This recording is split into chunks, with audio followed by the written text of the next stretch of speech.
All right. Are we live? Just checking if we are live or already live at 12. Okay. I don't know. Okay, transition. If we are live or already live at 12. Okay. I don't know. Okay, transition. Let me check. It says we're live. Just need to check. Just checking. I'm using OBS, so I don't know. Um, just testing what I have here. Maybe I should have set this into unlisted. Right. Let me just check first. If you're watching, uh, if you're watching live, I do have some content. So just want to make sure that I am live. All right. So yes, I am live.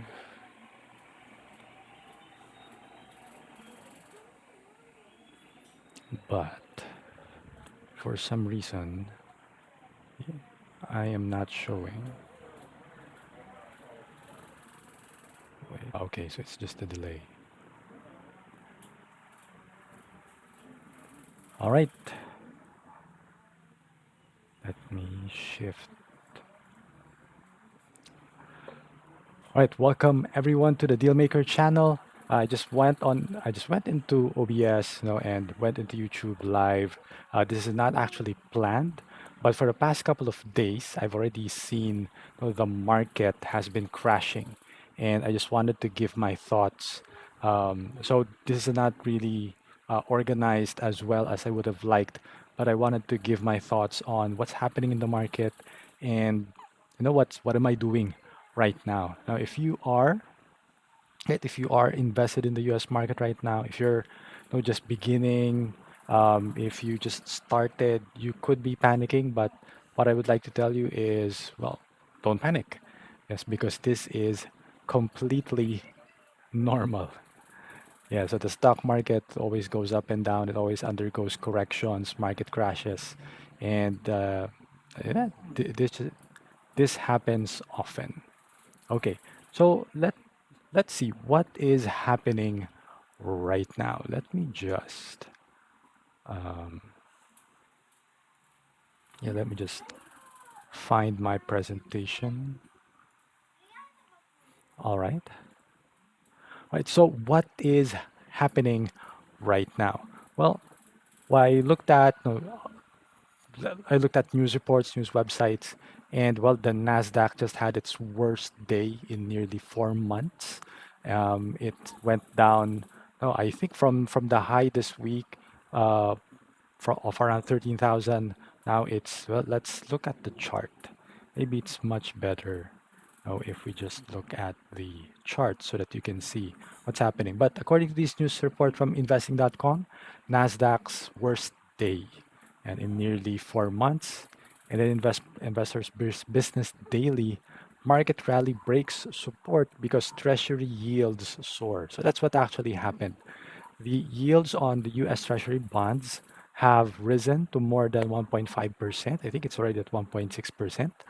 And thinking that maybe it's time to shift into bonds. So they are selling some of their stock market holdings and they are shifting into bonds.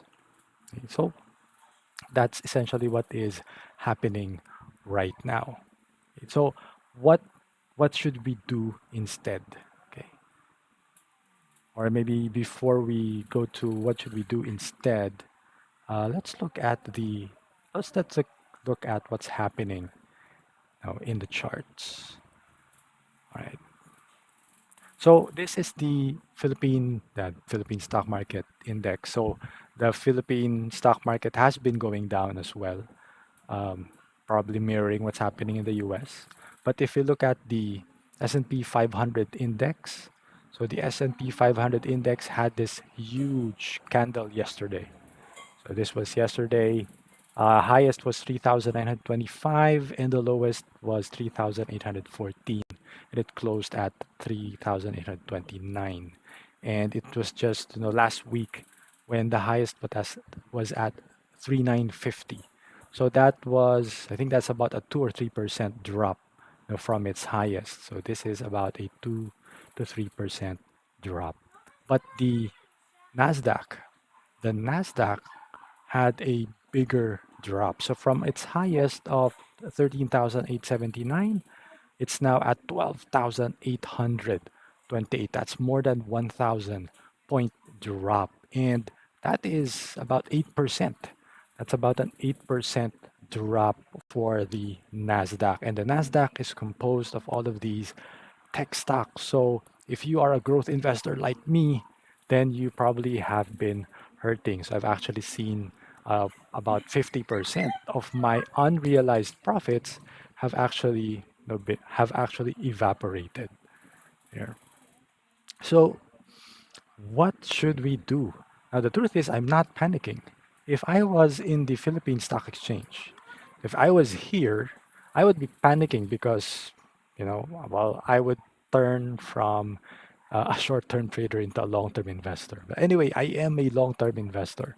But what I'm saying is, in the Philippine Stock Exchange, really, there's nothing to do but just to, just cost average, uh, wait for the long term, sit tight, hold tight. That's the only thing that you can do. But in the US market, the good thing is, oh, you have options. And we're going to talk about those options a little bit later. Okay? Now, I just want to assure you that even though this is happening right now, it's fine.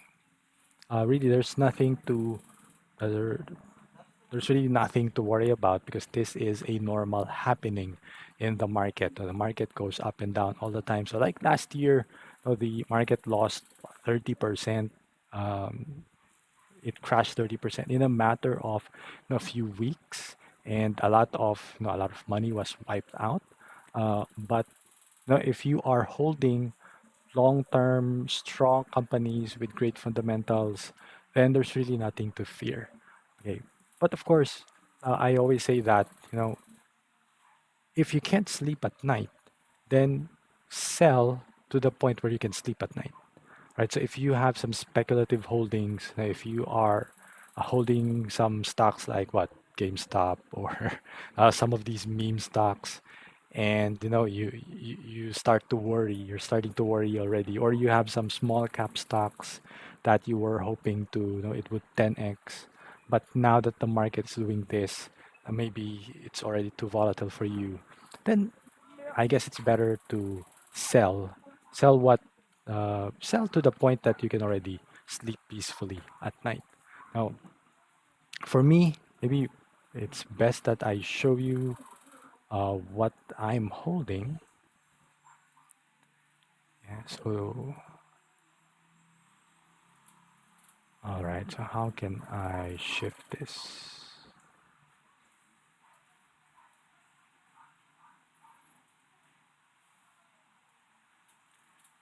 Right, so let me show you okay, so this is my public profile. So on my profile, I have Skyworks. Skyworks is a long-term play for me on the 5G revolution. This is still a 3 to 5 year play. The good thing is it's been up uh, quite a bit. No, it was at a high of 190. So I think it was already up 36%. I wasn't really tracking, but I'm still up 26%. So I was able to get in at a good price. So I'm okay if I don't plan to sell this anytime soon. So any unrealized profits, that's okay. I'm not really a short-term trader that goes in and out. Maybe in the future, I can do something like that. But right now, I'm not yet good enough, to know when to go in and out of funds. I'm just being honest with you guys. So all of these, what I have right now, are really long-term plays. C Limited, for me, it's still a long-term play.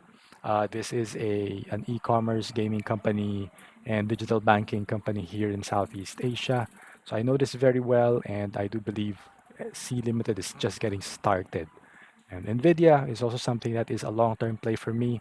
Look forward to Nvidia growing more in the future as it dominates, the artificial intelligence. It continues to dominate gaming, high-performance computing. Beyond Meat is a play on alternative meats, and this is something that I think is still at just starting. Starting It's just a starting trend. I'll probably do a deep dive on these stocks. I should do a deep dive on these stocks in the future. Apple, I'm keeping Apple because of the 5G shift. I'm just a bit sad that it's now down to 2.31%. It was already up. I think I was already up 15% with Apple, but hey, that happens. Still think that Apple is a good long-term play, so I'll wait for that. ARK is negative. All right, so ARK is the Kathy Woods ETF. I was really bullish on ARK, and I invested in ARK because I believe in the vision of uh, investing in innovation for the long term. But unfortunately, growth stocks got hit hard, and I think that is still probably going to go down probably 10, 20%, this year before all of this is over. But over the long term, I still believe in the thesis that we should be investing in innovation. So I am perfectly fine wherever this is going. Okay?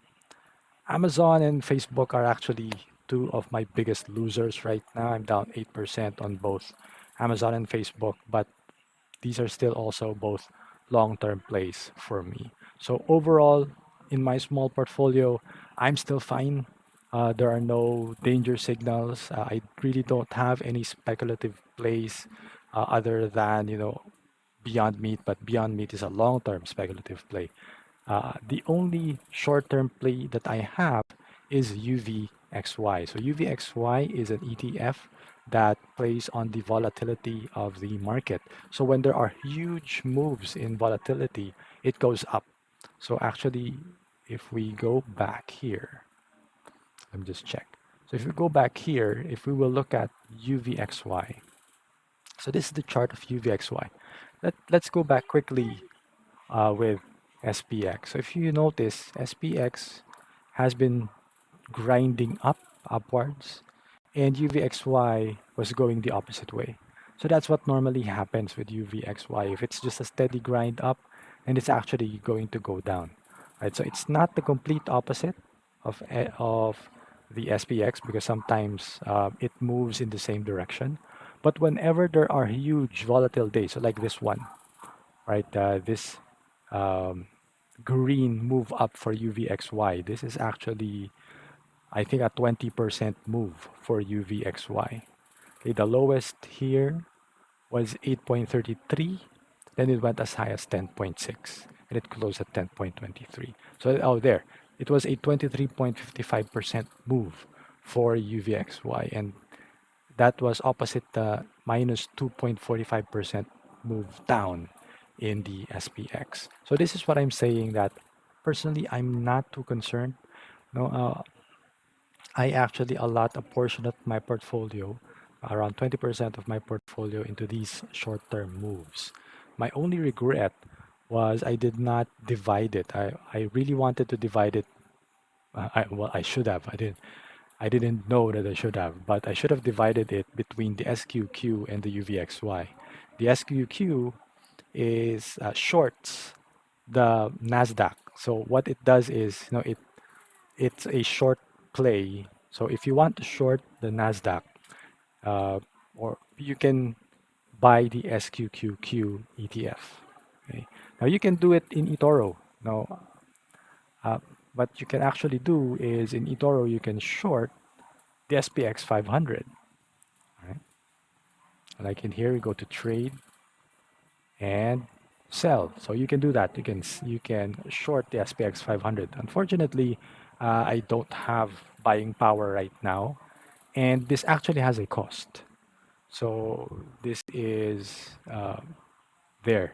There is a daily fee here of $0.77, weekend 2.32. So I didn't want to do this on a Friday, and I don't have buying power right now. I've used up all of my cash right now. So, and it has a daily cost. So I didn't want to do that. Compared to SQQQ, when you buy SQQQ, there's no daily cost. So for me, that is a better option here.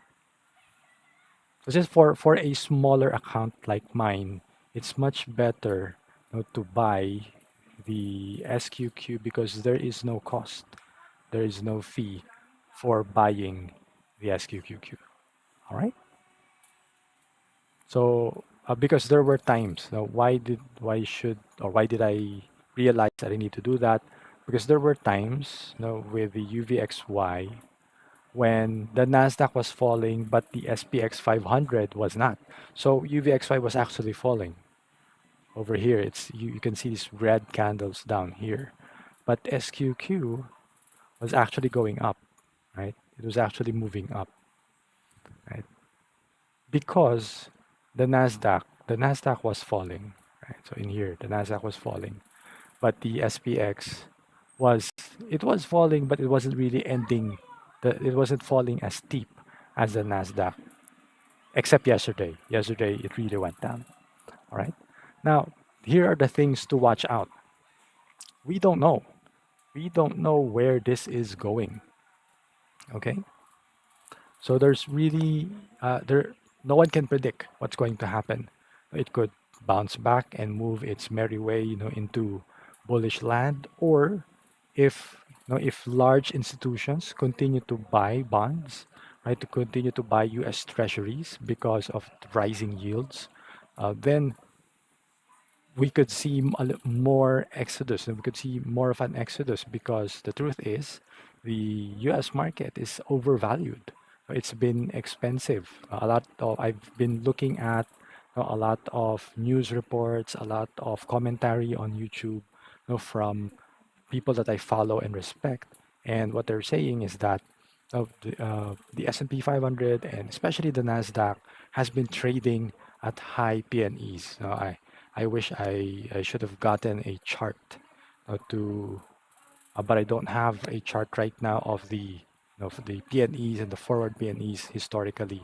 But that's what I've been hearing, or that's what I've been seeing, that um, valuations of the market is high right now. And I think if you have seen some of my analysis videos, like my analysis of Tesla, right? Tesla was at one point 1,500 PNE, which was crazy.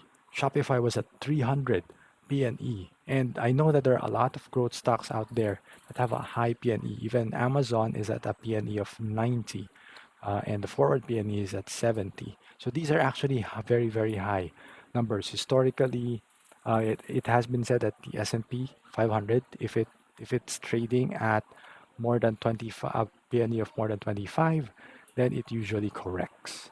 Okay, uh, so we don't know. This could still potentially continue to go down. The S&P 500 is still above the 50-day moving average, right? So these are technical indicators already.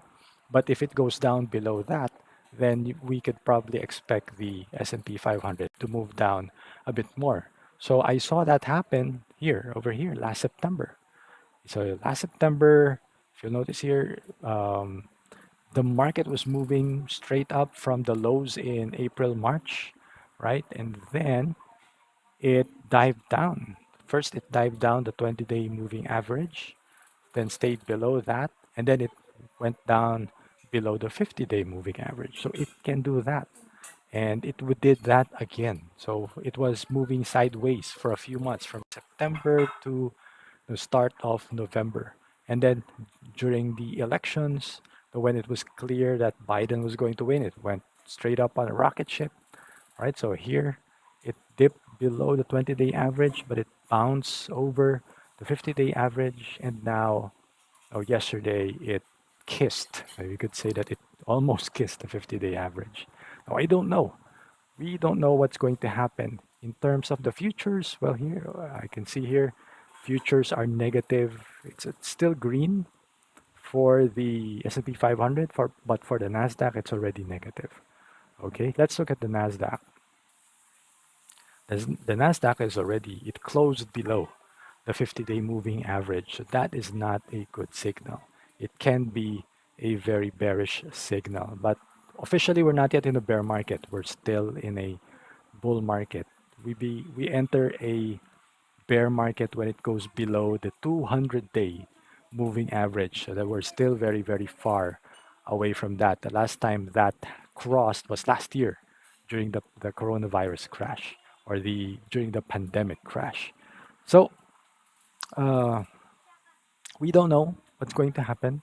So for most of my holdings, I'm very comfortable in just holding on to them because these are small positions.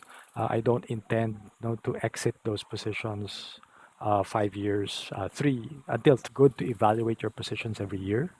But like I said, the investment thesis, the long-term outlook has not yet changed, so I don't intend to sell anytime soon. Okay, but we don't know. Sorry, we don't know what. Oh, I don't think I showed you. Did I show you what was happening? Okay, I don't know if I showed you the chart. I'm using OBS again after a long time, so okay, I'm sorry for that. Okay, so I don't know if you saw this, but here the Nasdaq is below the 50-day moving average, and we don't know if it's going to go down here or if it's going to bounce back up. So there. So for me, it's still fine. Okay, so everything is fine. Uh, this is actually an opportunity to start looking at companies that maybe I wanted to enter. Now my problem is I don't have buying power. So that's a big, very, very big lesson for me. I need to uh, have buying power. So that's why next week I will start to interview people. Okay, so I just wanted to tell you guys that I will be introducing, you know, um, how to make money in side hustles. So I will no longer be exclusively focusing on investing. Okay, the past few days I've been focusing more on the stock market. I started to talk about the real estate market by interviewing someone, but moving forward, I'll be introducing more topics into this channel because right now I'm interested in buying power, increasing my buying power. So I need to make more money. I need to increase my cash flow on a monthly basis. And if you're in that position, you want to enter the market, but you don't have enough money, then start following, start subscribing. If you're not yet subscribed, make sure to subscribe to the channel and make sure to smash the like button for the YouTube algorithm. That helps this channel grow. Obviously, it helps me.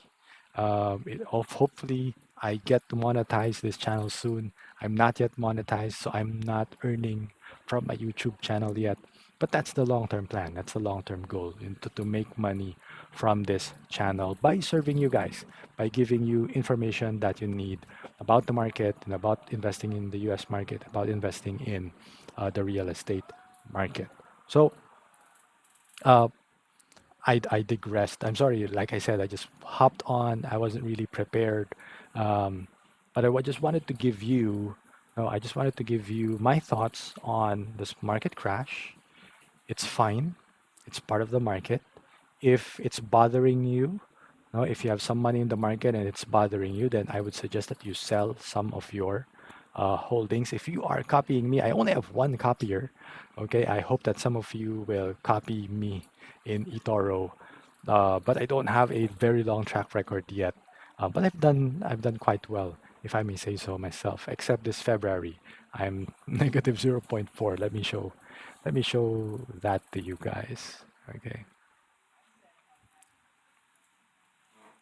All right, so let me show my public portfolio. So my stats for February, I'm negative 0.46 because of this crash. So, but I've done well so far in my short stay here in eToro. I was 19% last year. January, I had 9.1%. So I think I'm worth copying. I only have one copier, so I hope that you will join her.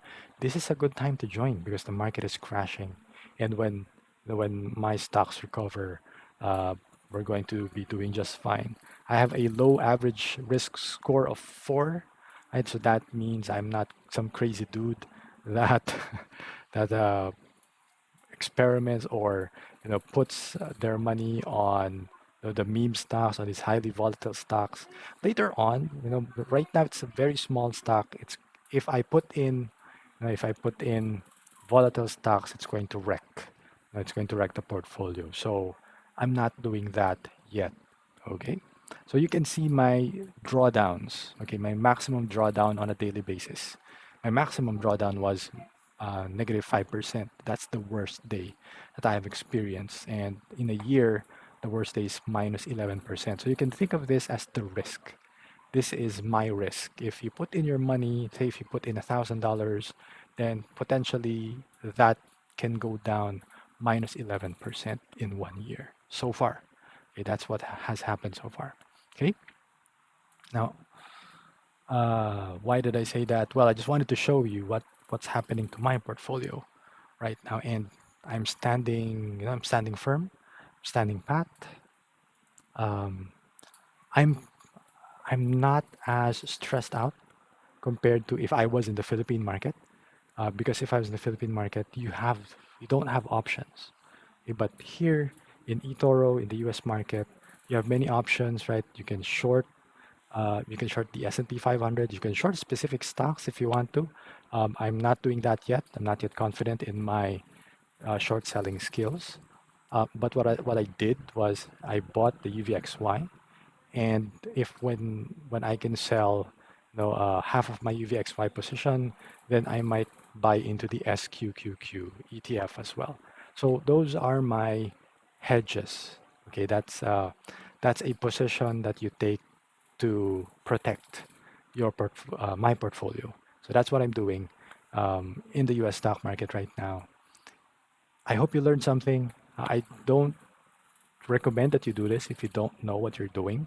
I'm just sharing what I'm doing right now so that maybe you can investigate this a little bit further. Okay, but if you're not interested in doing that, feel free to copy me in eToro or feel free to copy any popular investor in eToros, people who have more experience than I do and people who could probably make more money for you than I do. But my promise to you is, I will develop my trading skills, my develop my investing skills. I'm going to become better and better. And should you decide to copy me, I will make sure that to take care of your funds because these are my funds too, right? That this is my money too. So definitely I'll take care of my money. This and you will receive the same care because I'm not touching your money. That's in your account. I am working on my own funds. I'm going to take care of this, and we're going to make sure it's going to grow 3 to 5 years from now. And if you like what I'm doing, feel free to copy me as well. So I've been repeating myself too much already, but that's just my thoughts on the US stock market. I'm going to keep you updated on, probably I'm going to keep you updated tomorrow on what happened today. Uh, is it safe to get into right now? You can start buying. You can just start to buy small positions. Or if you're not yet in the US market, you can open a virtual account. Okay, open a virtual account, just observe what's happening, try to test out, so that you can get a feel already of what you can do in the US market. Okay, so that's it. If there are, I don't know if there are any questions. Maybe I should check. Right. All right, questions here. Okay, but that's it. Okay, maybe I should. Well, definitely next time I will improve my setup. This is my first time using OBS after a long time, using this in YouTube Live. I used to use OBS in Facebook Live, and I would just watch on my phone. So, there. Okay, so there are no chats anyway, so no problem with that. All right, so with that, I hope you learned something from this long reaction. I will definitely be, no, I will be doing more live updates because this kind of like breaking news, right? Stock market crashing, especially for investors. So just to give you, my thoughts, try to, I guess, guide you along the way. I'll be doing more of this in the coming days, just to keep you informed of what's happening in the US market. So, thank you for dropping by, and I hope to see you in my next videos. Yeah, see you in my next videos. Make sure to subscribe and smash the like button. Okay.